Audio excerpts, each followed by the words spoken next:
But warm welcome to everybody. Good afternoon or morning, evening, depending on where you are joining us from. Just so that you're aware, this webinar will be recorded and will be published on our website afterwards. But first of all, it's my pleasure to welcome you all to this webinar, Cutting HFC Emissions in the Cooling Sector, Tools for Systematic Greenhouse Gas Reporting. And today we will improve your skills in systematic accounting of greenhouse gas emissions through national inventory reports to enhance your nationally determined contributions with accurate emissions reporting. I'll introduce myself. I'm Lisa Slingenberg. I'm an intern currently at GZ ProClima and support the C42 projects. And today I have the pleasure of being your moderator and guiding you through this event. So let me start with a brief introduction to today's event. This webinar is part of C42 Project's NDC4 webinar series, which addresses policymakers and highlights the crucial role of the cooling sector in driving more ambitious and enhanced NDCs while promoting comprehensive mitigation approaches. Now, before we begin, we just have some technical details to share. So we would ask you to please keep your microphone muted. In case you have any questions, feel free to write them in the chat or raise your hands during the Q&A session at the end of the webinar. I am also joined today by my colleague Milan Disanaike, who will assist with any technical issues. So in case you have any questions, need individual help, please reach out to him. You'll also find his email address in the chat. And now let's start with by testing the chat and also getting to know each other a little bit. So I have two quick questions for you. Please answer in the chat which country you're from and what organization or institution you are from. Let's see. In the meantime, let's also have a look at today's agenda. So we're very pleased to have two main speakers with us today. But first we'll begin with opening remarks from Claudia Alvarez, head of the C42 project. After that, Lisa Handle from IPCC will discuss new features in relation to the calculation and reporting of HFC emissions in the IPCC software. Then Irene Pabst from Heat GmbH will introduce the mini-module, including HFC emissions in national inventory reports, the Tier 1 approach. And finally, we'll have a Q&A session where we will address any questions you may have. So now I'll give the floor to Claudia Alvarez, the head of the C42 project, who will start the webinar off with some opening remarks. Go ahead. Thank you very much, Lisa, and good afternoon here in the European time zone. Good morning and good evening. Ladies and gentlemen, I'm delighted to also welcome you to today's event, the 12th NDC4 webinar with the title Cutting HFC Emissions in the Cooling Sector, Tools for Systematic Greenhouse Gas Reporting. It is the last webinar of a three-fold NDC4 webinar series that focuses on a series of mini modules. So this is the third mini module that will be presented today. And this series of mini modules introduce practical tools and methodology for mitigation action. So just to remember, maybe for the ones that participated in the other webinars, the first mini module was on MRV and green cooling solutions for mitigation action. The second mini module was about the HFC emission baseline tool. So just as head of the project, cool contributions fighting climate change in the second phase, so C4 as we call it internally. It is my pleasure to introduce the project very briefly. C42 is a global project implemented by GIZ to foster sustainable development in the refrigeration and air conditioning sector. Our objective is to work towards more policy coherence between the Montreal Protocol and the Paris Agreement.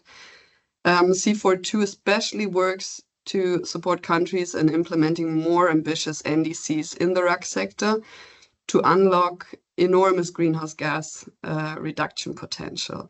So with the aim of sharing knowledge, C42 hosts the NDC4 webinar series, which today's event is part of. The NDC4 series shines a light on the importance and potential of the cooling sector for more ambitious and enhanced NDCs. Through this series, we share holistic mitigation approaches and practical insights. One of the NDC tools we are developing are hands-on mini modules, like I said before. So today's webinar introduces the third and last mini module in the series. So we internally also call it Tier 1 module based on IPCC guidelines, and that's why we have our colleagues from IPCC today here to cut HFC emissions in the cooling sector. This tool is helpful for countries to enhance their skills in systematic accounting of greenhouse gas emissions through the national inventory reports, as Lisa already mentioned. And furthermore, a newly developed Microsoft Excel-based worksheet will be introduced today that facilitates the understanding of applied formulas for a top-down approach, like the Tier 1 approach. So thank you for joining us today. We hope this webinar will provide valuable knowledge and tools to drive impactful climate action in the cooling sector. And I wish us a very successful webinar and fruitful discussions. Thank you very much for your attention. Thank you, Claudia, for those opening remarks. Now I'm pleased to introduce Lisa Handle, who will share practical insights on the calculation and reporting of HFC emissions in the IPCC software. IPCC software, exactly. Lisa has worked professionally on climate change since the late 1990s. She has been active in all issues related to greenhouse gas emissions reporting, review, and accounting at the project, facility, corporate, and national and international levels. During her career, she has represented the US government and the United Nations Framework Convention on Climate Change, UNFCCC Secretariat, in the climate negotiations on greenhouse gas inventory-related issues, including in support of the adoption and implementation of the Paris Agreement. For the past several years, she has been working as a consultant to the IPCC Task Force on National Greenhouse Gas Inventories, Technical Support Unit, and in cooperation with the UNFCCC to build interoperability between the IPCC inventory software and the UNFCCC ETF reporting tool for greenhouse gas inventories. Lisa, please go ahead. The floor is yours. Thank you very much, Lisa. It's really a pleasure to be here. And sorry, that was a little bit long on my part writing it, sorry. Now, I'm really excited to be here. We have done a lot of work on the IPCC software in the past couple of years, and it's really a great opportunity to talk with you all and with the organization, because I think F-gases in particular are quite a challenge for countries to estimate. And I think the software has made some big improvements in the past couple of years. And I hope it really will help not only estimate inventories, but to track mitigation actions. So let me get this into presentation mode. And so my thought was to go through the presentation, a couple slides, and then show you the software live. So I think you can see it, correct? Yeah. Yes. Good. So yeah, the latest version, the IPCC software is really a tool to make the inventory compiler's job easy. It's a tool that has all of the estimation methods, all of the categories from the 2006 IPCC guidelines embedded in it, providing a straightforward way and to enhance the accuracy in the reporting of greenhouse gas emissions from all countries. I think this is, maybe that box is in the way. The software itself incorporates all tiers. It allows countries to estimate greenhouse gas emissions from all gases, from blends, which is particularly important for the F-gases. We have a number of checks that have been added in the latest version of the software to help quality control the estimates. The software, I think, is a critical tool for countries as an archive. One of the things we often hear is that, countries will do an inventory, maybe they'll have a consultant come in, and then a couple of years later, they try to do it again, but they have nothing. So they don't have any of the background calculations, the activity data, and the software is really a tool that can help build a robust system over time. The software, it can track the mitigation actions, and this is particularly important with the Paris Agreement of reporting, where you want to have alignment in the methods and the categories that you're using between your national inventory and the tracking of mitigation actions. And so I'll show you a little bit about what could be done in the case of the F gases. A huge important benefit in the past year that has been made was the interoperability with the UNFCCC ETF reporting tools. So now what a country can do is they can estimate their greenhouse gas emissions in the software and then develop or produce a JSON file, which can be uploaded into the UN reporting tool. And that has made a seamless transition between the estimation and the reporting.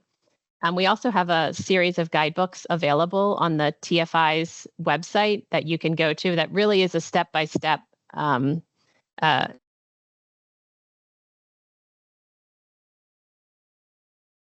oops, I muted myself, sorry. Why is it not? It's not advancing. There we go. And I think one thing, it's one thing to actually build something, and it has been really exciting the past couple of months to see that countries really are using it. Over the past, I'd say maybe 10 years, we found that over 90 countries have used it for their biennial update reports. They've used the software in some capacity. What we're seeing now in the Paris Agreement reporting is that of the developing countries that have submitted, about 2/3 of those have used the software for estimating their greenhouse gas emissions. And about half of those that have used the software have also used the interoperability function. So I guess one point I would have is if you're ever talking to countries, or if you're in a country and you're thinking about using the software, I really would try to encourage them to use this interoperability function because it helps to report to the UNFCCC. We even saw, actually just yesterday, I learned that France has used this IPCC inventory software for their reporting, which was really exciting to see that a developed country who already has a national system in place and has been reporting for decades is also converted to the IPCC software. So that's also very exciting. And with F gases, I think there's a particular benefit. I think you all know better than anyone the challenges that people have with estimating emissions for the F gases. And I know that's why this tool, the mini module, has been done. And while countries do have flexibility in the Paris Agreement reporting for F gases, it's often a key category for countries. And I think these tools that are available are great because they will help countries estimate the emissions in a more accurate way. So the way the software works, you have basically calculation screens. And for the F gases, what you do is first you would indicate in your country all of the F gases and the blends that are used for reporting of refrigeration and air conditioning. And then here is a screenshot of what it looks like at the category level, where in a single interface, you can see here the Tier 1 method would be estimated in this F gas emissions tab. And then we have 3 tabs for Tier 2. In Tier 2 all, you include the parameters, the emission factors that are used, which tier will be used. And then here, Tier 2A and Tier 2B are the calculation worksheets. And I will show that in the software. And then basically what you do is you enter the parameters, whether IPCC defaults or your own country-specific data, and then you enter the activity data. In this latest version of the software, we have introduced up here some quality checks to see that mass has been conserved over time. And then a country can generate their IPCC JSON for reporting to the UN.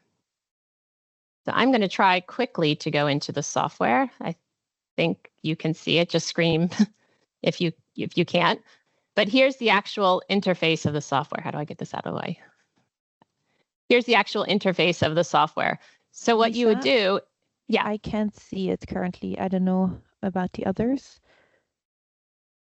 Same for me. No? You can't see it? No. I still see the PowerPoint presentation. Now, yes. Yes. I guess it was just slow because I didn't touch anything. Oh, wow. Okay. Thank you. Go ahead. Thanks. So this is the software interface. And the way it works is first, as a country, you could go into the administrate tool, and we have a manager, and you can enter in checking off in your country which F-gases are used for refrigeration and air conditioning, and also, there may be a delay, I'm not sure, also which blends are used for refrigeration and air conditioning. And this checkbox, this checklist, has tried to solve the problem where you have so many gases that could possibly be used, or so many blends, that the kind of the drop-down lists in the software became very long. So we have these lists, and actually for both chemicals and blends, you could introduce your own user-specific blend or user-specific chemical. And I was thinking for your purposes, you could also add in here, for example, natural coolants. And so even if they don't have a GWP, you could track the use of them and the emissions of them over time, so for helping to track the mitigation actions. So once as a user, you enter all of your information in all of your F-gases in the F-gas manager. We then have the user interface. Here's the tier 1 again. And then the 3 tier 2 worksheets. So once you get to the category level for the tier 1, you can enter in information gas by gas, subdivision by subdivision. And I would say, for example, here, if I wanted to do a subdivision just for this meeting, I could save that. And then I want to add information for HFC 32, and I'd say it was introduced in 1990. So here are the kind of the key data points that are needed for the tier 1, whether there's a growth rate in new equipment, if you want to interpolate, extrapolate over time. I often say 3% because that was the default that was in the IPCC guidelines. And you can save it. And if I go here, then I can start adding in the activity data for the tier 1. And whatever you have, 100, so you just had 100 import in 1990, you can see that the system in the green cells will automatically calculate what your here total emissions are for all years of the time series. Here's some information in the final columns that are used for the UN FCCC reporting. But you enter in the data for whatever years you have, and the system will automatically then recalibrate, recalculate, and you have your emissions for the time series. So you can do that for gas by gas, and blends. If you were to introduce a blend here, it would calculate the emissions of the blend. So for the purposes of calculations, it looks at the blends. But then when you actually look at the reporting tables, either IPCC reporting tables or the UN reporting tables, it will disaggregate the blends into the constituent F-gases. So you actually have the reporting of the F-gases. We've recently added here, you can see in the green at the top, this mass conservation check. And the idea was what we were finding in the earlier worksheets that were used in the software, as well as in the IPCC guidelines, there was a risk that you didn't conserve mass over time, that you had inputs that were greater than your emissions plus the bank or less than. So this has been added, some constraints have been added in here to ensure that you conserve mass over time. And if it's green, you've conserved mass. If not, then it can either be red or orange. And then if that's the case, you would want to look into the underlying parameters. I know that you're not talking about tier 2, and so I won't really go through it, but you can see that you can do the same thing for tier 2, but with tier 2, you would break it into a sub-application. You list your chemicals, which tier you're going to use, 2A or 2B, insert the parameters, and then you have worksheets. Well, I have to insert them. But then you have worksheets for estimating the emissions based on the parameter that you have chosen. So there's the tier 2A and the tier 2B. This tier 2B in particular, on the mass balance approach, this is where you can find that mass has not been conserved. For example, maybe you have a negative stockpile, you have not all of your gas is being allocated. So the checks that have been inserted into the system, I think will help quite a bit. I'm going to go back to the presentation, and I know it might take a minute to get there. So I have the slides in the presentation so that you can refer to them later, but I just kind of wanted to show it a little bit live. You can see here also we have the interoperability with the UNFCCC reporting tool. So there is a function in the software now that once you estimate your emissions, you can generate the reporting tables, which I think is a tremendous help, particularly if you notice that, for example, the reporting tables are not really built for a tier 1 estimation. And so the software will automatically map the quantities and the emissions to the proper place in the CRT. And we've worked very closely with the UNFCCC over the past couple of years to do this mapping. So this, I think, will be a big improvement for countries over time. I'm going very quick because I know I only have like 2 more minutes. The one thing that we haven't done yet in the software that we hope to do in the coming year is to put some sort of a top-down and a bottom-up check. Because another element that we were identifying and talking with countries is that if you just look at the IPCC equations directly, you could mistakenly put, for example, the same quantity of HFC 134A in multiple categories. The potential for double counting, if you weren't careful, was very high. And this is not only with respect to refrigeration and air conditioning, but the use of F-gases across all end-use categories. And so what we hope to do is to put at least some element of a check in there so that you can do a top-down and a bottom-up check between the total national supply and then the total national consumption bottom-up in the various worksheets. Of course, it won't be perfect because of banks and things like that, but the idea is to see, like, just broadly if there's a concern about double counting. So the key message is that the IPCC software really can help improve the accuracy and the completeness of the greenhouse gas inventory. I know one of the biggest challenges is just getting data into the software, and I think this is also what Irene will talk about in her presentation. But the software itself, once you're in there and once you're using it, the improvement in the quality of the greenhouse gas inventory will be, I think, tremendous. And the interoperability with the UN reporting tool really does make it a kind of a seamless system for estimating and reporting your greenhouse gas emissions.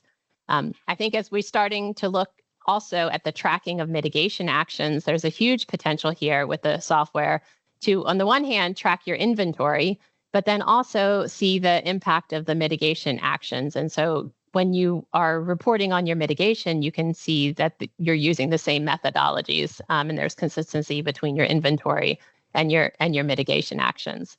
And we welcome your feedback on the software.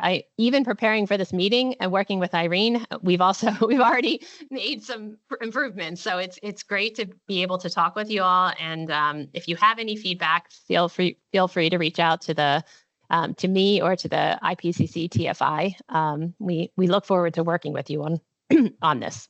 Thanks. Lisa, I guess over to you. Yes. Yeah. Thank you so much, Lisa, for the interesting output and the detailed explanation of the IPCC software. In case any of you have any questions or any feedback to Lisa, please post it in the chat and then we can discuss them at the end in the Q&A session. But now that we have explored these new features in the IPCC software, let's move on to our next presentation. The introduction to the mini module on including HFC emissions in national inventory reports with a tier 1 approach. It's my pleasure to introduce Irene Papst. Irene is a senior advisor and business area coordinator for climate affairs at Heat GmbH based in Germany.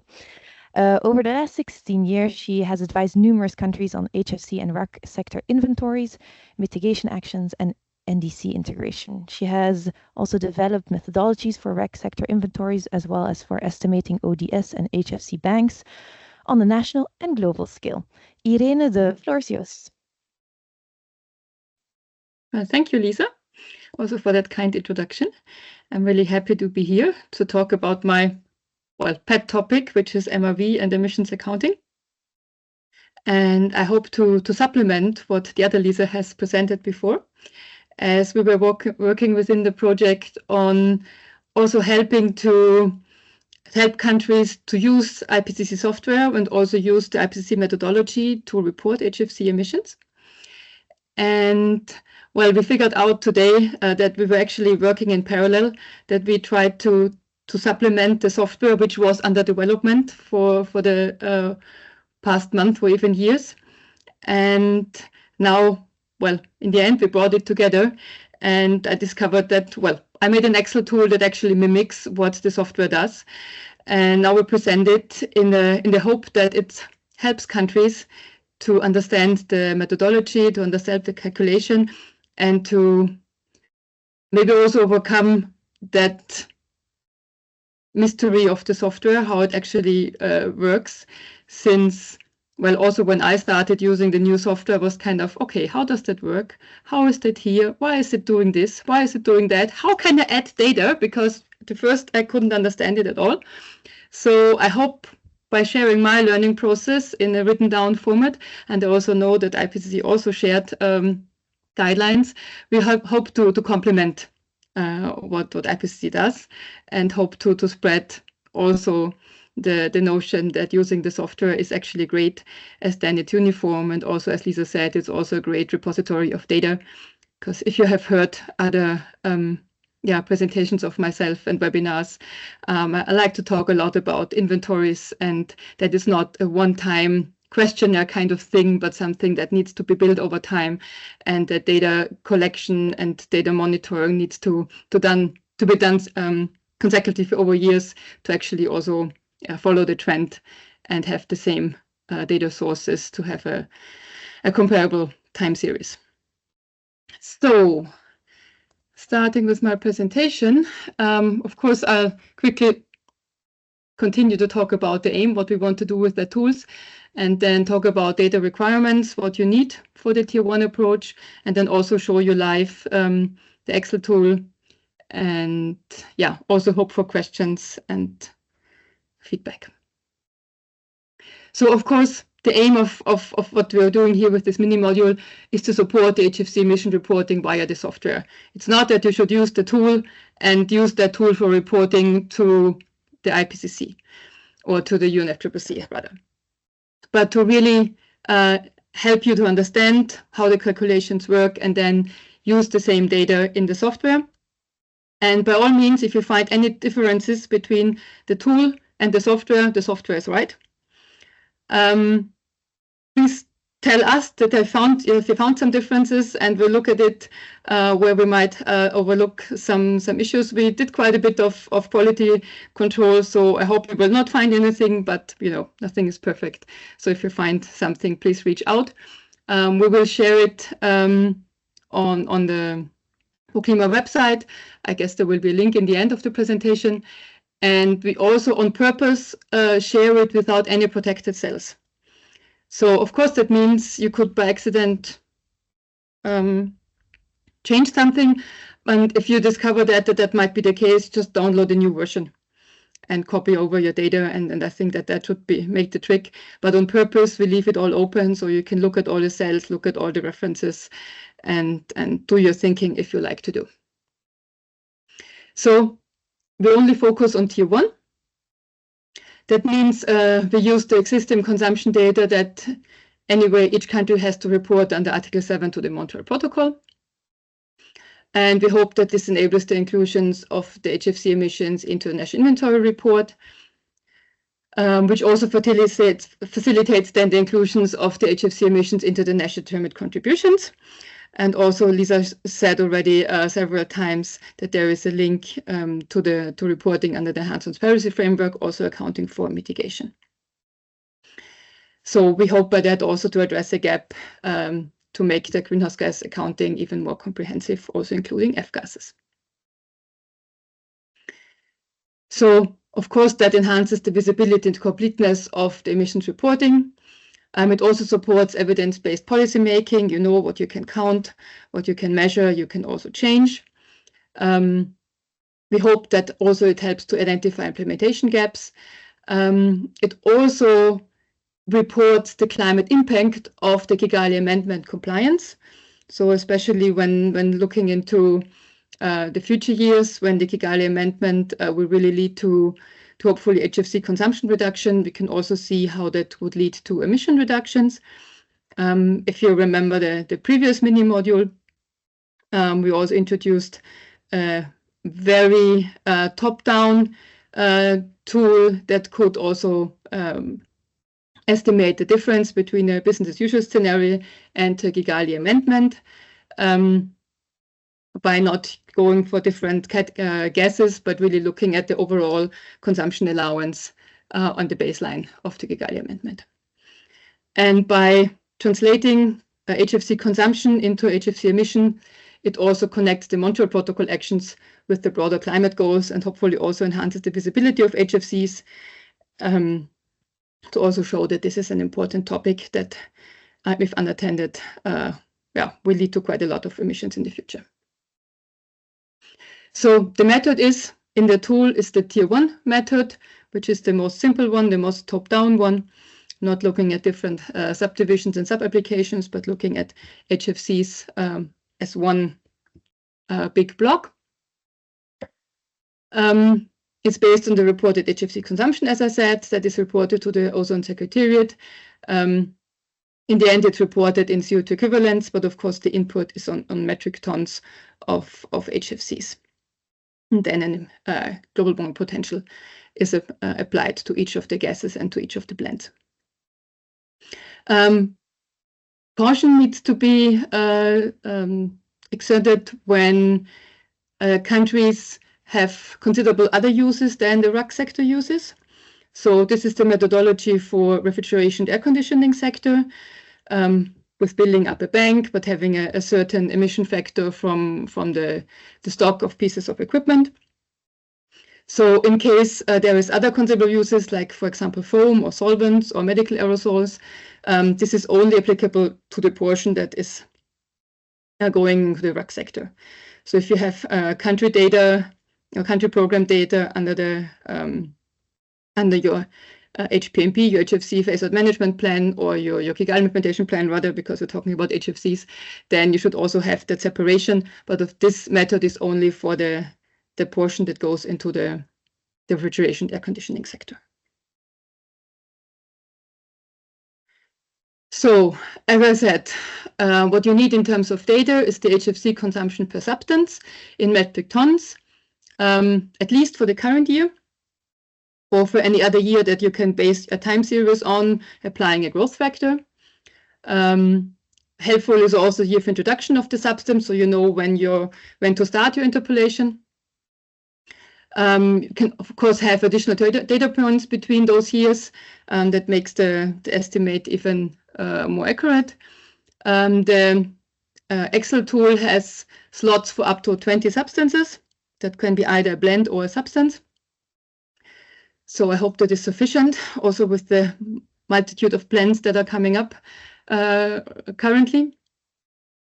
What we have inserted is the IPCC defaults for national equipment, for the equipment lifetime, for emission factor from the installed base. And currently there is a 0% given for destroyed, recovered, or reclaimed gas, but all those things could be changed and altered in the software and in the Excel tool, so to make it more country specific. So what you will get when you input the data is that you have graphs and tables giving you emissions and banks in gigatons CO2 equivalents, gigograms, CO2 equivalents, and also metric tons. And also for pure substances and also for blends. So there's a table that have blends and pure substances together, and then there's one that all blends are disaggregated to the individual substances. And a time series that can start as early as 1996 and could be extended up to 2050. So hopefully it's applicable for quite some years.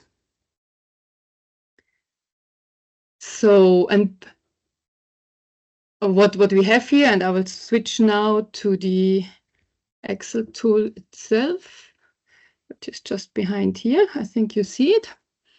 We have here the result section. I will start with this one and then show you the input. So for each substance that you enter here, and that's just randomly for A, a blend, It gives you here what you inserted. So this is actually just the result section. And what you have here on the side here is then the time series of the things you entered, and then you have the bank, the emissions in tons, and also in greenhouse gas equivalents, in CO2 equivalents, and also all the different intermediate results that are also there in the software. And what you need to enter from there, it's this one. I'll make that a bit bigger here. So everything that is yellow can be actually changed. So you can enter your country if you like. You can enter the current year, which is the last year where numbers are shown. So in the result section here, you have slots here, you see up to 2050. So that's all blank here. But depending which year you take, it will change here, which is the last year. So if you select 2020, then the data series would be only shown until 2020. So this is what that year is from. And also here in the data entry table, it blanks off afterwards. So it only shows you the years that you wanted to enter. You can select here from a drop-down list different substances. You have to be with the long list of substances here because we don't have that very clever manager as the IPCC tool. Then you can enter here a year of introduction, which also actually is there to also show you here in yellow which one to enter. So if I would change here to, for example, 2015, if I would type right, then it just blanks off that numbers. So be careful if you hide cells numbers here, they're still in the calculation, but you don't see them anymore. That's a bit tricky. So I was here 9 and 6. I keep it that way. So that's all here. Then here, you, as I said, is here the default years and emission factors that could be changed here per individual substance. And then you can enter here your activity data. You just saw in the software that Lisa showed that it interpolates automatically. I'm very sorry, this tool cannot do this. It would have needed some kind of macro acrobatics to actually implement that. And we kept that tool without any macros, since we also know that some computers don't want to run macros because of virus things. So that's why you would need to do any interpolation here by hand. You could enter formulas here and do a simple interpolation, or you can just enter data that you have. So this is, of course, is just some time series of dummy data that starts here from the year 2010 until 2024. We only used here import. I'm sure you also know that consumption is the result of production minus export plus import. So we kept it simple. Substances that are entering the market, equal here to import. So I switch to the results here now. Repeating here what you just inserted in the data sheet, and here you have the time series. You also have a graph here that shows you the emissions in tons, and then here you have the different calculations. So you see here that there is what enters the domestic market as new agent, and the bank that resides to that. So that's what comes in very simple terms. That's what entering the domestic equipment minus the emissions. And you have then emissions from installed base. You could also have release of agent of retired equipment. You see here, this is just for the first time here in 2025, since the first entering of the substance into the market was 2010. 15 years later, you see the first emission from the bank, from the retired equipment itself. Of course, you have every year you have use emissions, servicing emissions, but from the contained stock, it comes 15 years later. And again, here, as Lisa said, that calculations here in the back or in the lower part here is also about mass conservation, always checking each year if the servicing demand actually can be met by what was entering. Also the calculated servicing demand can be actually be met with the agent and is added to the market. And only if that is filled, then the system accounts for new equipment. And what that can lead to, I'll show you in the second part here. So we have, and you quickly go back here. So I on purposely did a long time series here with small amounts, and then a few high amounts, and then a period of lower consumption, and then followed in the end. That doesn't really matter so much. But what is important here, that it fluctuates, and lower consumption is, of course, now on purpose assumed to show you that kind of thing. Because if you look at here at the emission, you really wonder why it drops actually quite a bit here in 2025, because that you would not have expected that. And that really happens, and I have to unhide that here so you actually can see that. That here in the year 2008, 9, 10, you have here, and I have it like this. You have here amount for servicing needed and amount servicing that is available here. There's those two lines here, and you see here in 2013 that you have higher servicing amount that are needed than those that are actually available. And that also is kept here for a few years. So you have very little equipment entering the new market.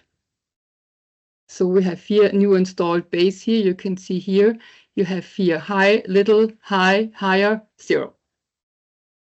And especially this smaller one here in 2010, that is between two higher numbers, actually leads to the reduction then here in the emissions, which is here around 100 lower. So this is the direct link from this number to this number. This is around 100 tons lower than the adjacent ones here. You can see that here, a little more even, but more or less. So you also have the drop here. So when you see kind of emissions that are going up and down, always look for 15 years or whatever your lifetime is back and look if what you have there is what you wanted to have, if that is reasonable numbers, or maybe you want to smooth out some interpolation. That could also happen, but this is usually what brings the most question marks. Mass balance is assumed always. That's why we have that amount for servicing needed and servicing that is available, which is spelled out in very detailed here.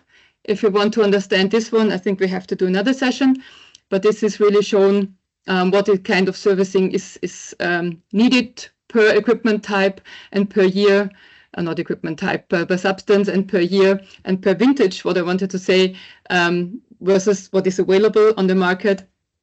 So but that would be another webinar on its own. So here you have those 20 slots from 1st to 20. So each blend here has its own box here showing the calculation. And then you have the summary where you have everything brought together. So you have here again the 20 slots, and you have the emissions here for the complete time series. Zeros are zeros, but if there is no data there, but you have the complete time series, again, blanks for everything that is after that. And you have it here in gigagrams CO2 equivalents, you have it in tons, and in the back, below, you have it as graphs. So in here you have also blends reported as blends, and the bottom you have them singled out for individual substances. And to the right, we also have the same thing for banks. And also here the graph for banks. Substance list is just, well, housekeeping to have all the blends and composition of blends in one list. The GWP that is applied is the one of the 4th assessment report, as that's the one for official reporting. So please don't change anything there, because it contains also some kind of references, and it has big boxes, but yeah, please don't. And the same for the as needed and as done, there's also a big box, don't edit. But of course, formulas refer to it, and that's why we show it. Exactly. So then we have a very last slide here. I've shown you this. Full screen. And what I just want to say that available are that Excel sheet, which I said is fully transparent. Then together there is also a guidance how to use that Excel sheet, and a very step-by-step guidance. And we also prepared a short guidance that maybe supplements the one by IPCC, how to include HFC emissions into the IPCC software, only focusing on tier 1. Because the guidance that I saw from IPCC has tier 1 and 2 all together, very detailed and of course very helpful. But we made one where it's only focusing on tier 1, and we hope that complements what is available by IPCC. And with that, I think I hand back to Lisa, and of course, happy for questions. Yes, thank you so much, Irene, for the detailed overview of the mini module and the live demonstration. Exactly. We now also invite you to download the mini module, including HFC emissions in National Inventory Reports Tier 1 approach from our website. You'll find the link in the chat.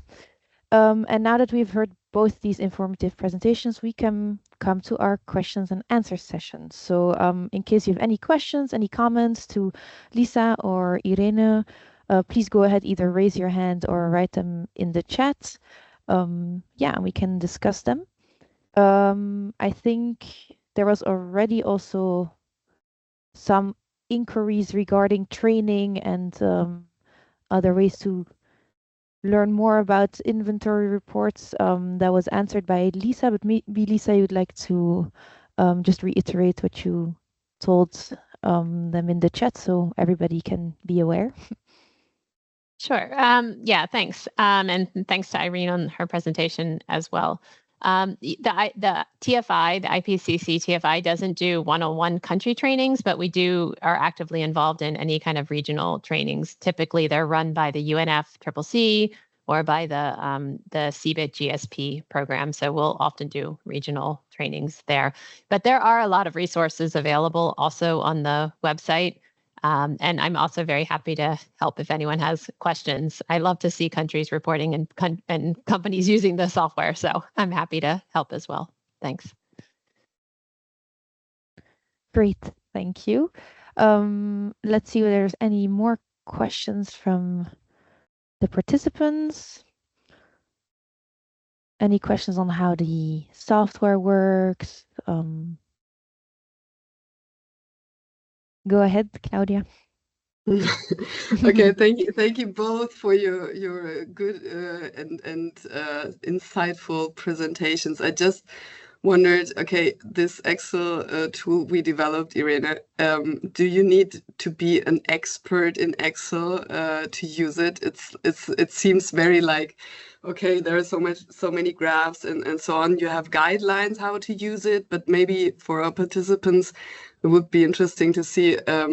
Okay, at a first sight, it looks like, whoa, there's so much tables and so much information I have to put. I don't know. I'm getting lost. So this is why I just like maybe this question more people are asking, just to raise it, and then for me to understand it quite correctly. So the software, Lisa, that you presented.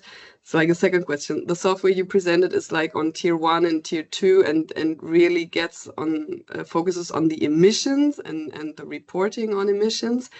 And Irene, just to separate these two tools, because somebody would say, hey, okay, can I use only one, or what are the main benefits from each tool?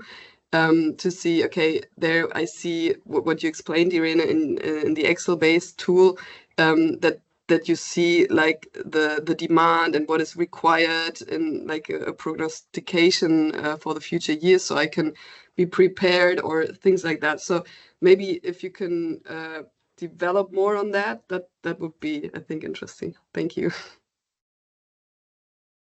So first of all, I hope you don't have to be an Excel pro to use the tool. We try to make it as simple as possible using color coding, saying, okay, where it's yellow, please enter, and nowhere else. Everything else is just to look at. And if you want, you can understand and follow all the calculations, but of course, that's not a must. I just felt like it's since it helped me a lot, maybe others think similar to me and have the time to follow the calculations. But by all means, if you only enter in the yellow boxes, which is the same that information that you also need for tier 1 in the IPCC tool, you should not need to be an Excel pro to do that. On the differences, or well, actually there should not be so much difference between the Excel tool and the software. So tier 1 is actually the same. It's just a different way of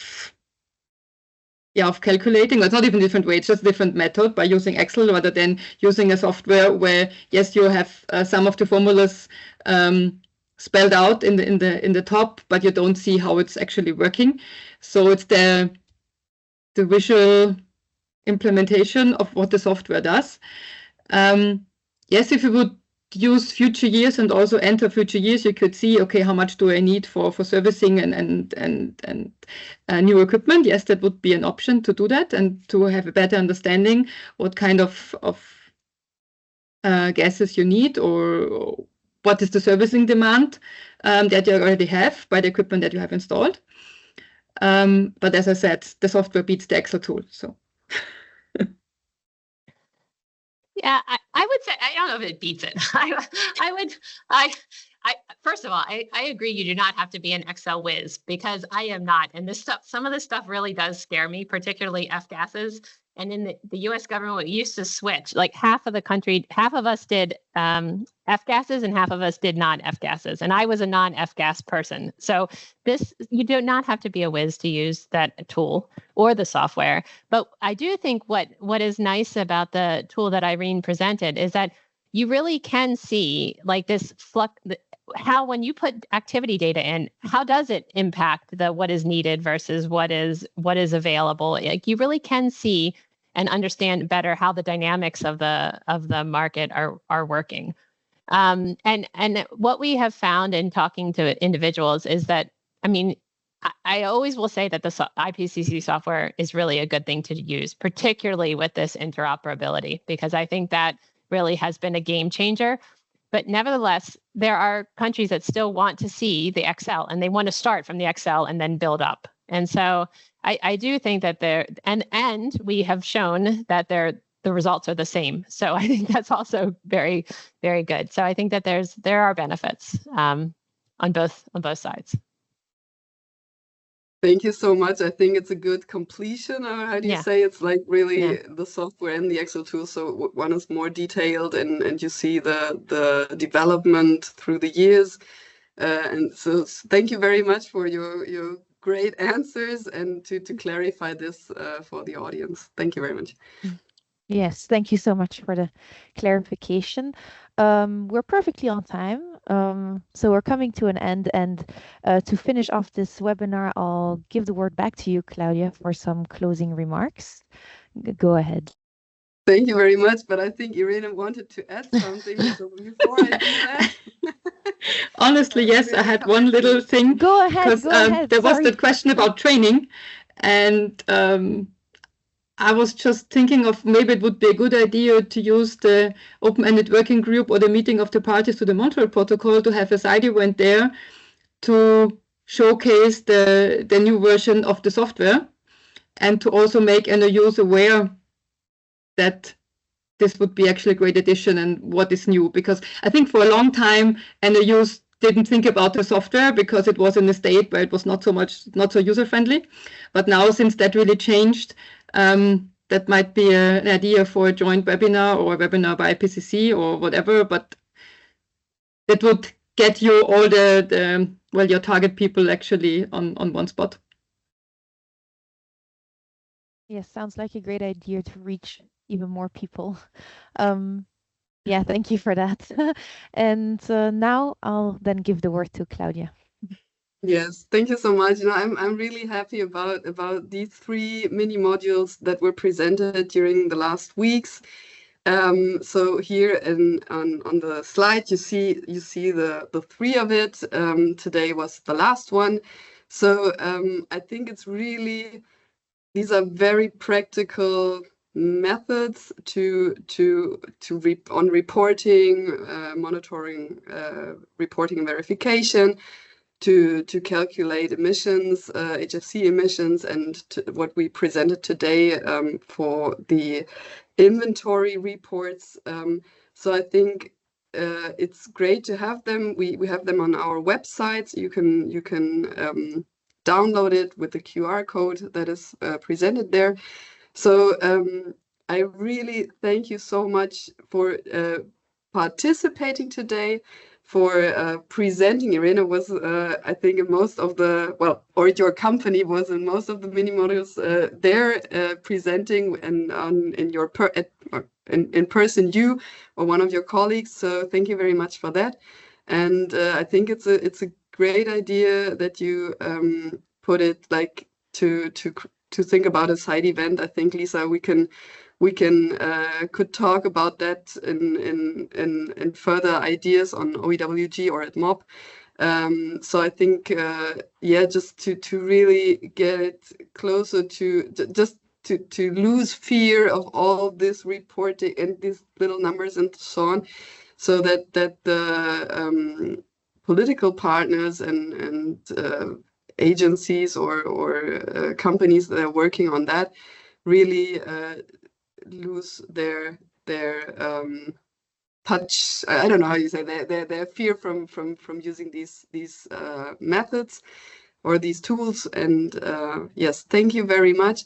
I think just for a closing, we we'll have like 2 more NDC4 webinars that are coming up in the next weeks before this lovely project and the second phase of this project is coming to an end.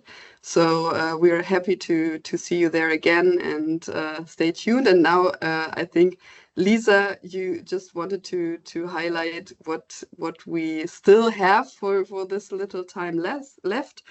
But I think it's also important to announce it again, and that there is help for formulating NDC. So Lisa, back to you. Thank you very much. Thank you so much, Claudia, for the closing remarks. I just wanted to remind you all that we also offer so I have an NDC help desk that you can visit. It's a resource for expert guidance in the field of green cooling. It includes a contact form, but also the most frequently asked questions regarding NDCs in the RAC sector, and a variety of publications. But you can always reach out in case you have any questions. You can also find the link in the chat. Yeah, we would be happy to receive any questions. And then before we finish, I just want to have the opportunity to also promote our upcoming Green Cooling Summit of 2025 on sustainable cooling and heating in buildings. It's taking place next week on Tuesday and Wednesday. Registration is still open, and yeah, we would love to see as many of you there as possible. Exactly. And then we have come to an end. So with that, in the name of GateSet Pro Klima and the speakers, I would like to thank you very much for participating to this webinar. Yeah, we hope to keep in touch and see you, especially again at our next webinar, which will take place on the 3rd of June, and will be on a publication actually related to solar-powered ACs. But we will share all the information soon on our usual chat channels and per mail. And yeah, thanks again for joining. Take care, and I hope you all have a great week, and see you soon. Thank you very much. Thank you. Bye. Bye. Thank you. Bye-bye. Bye-bye.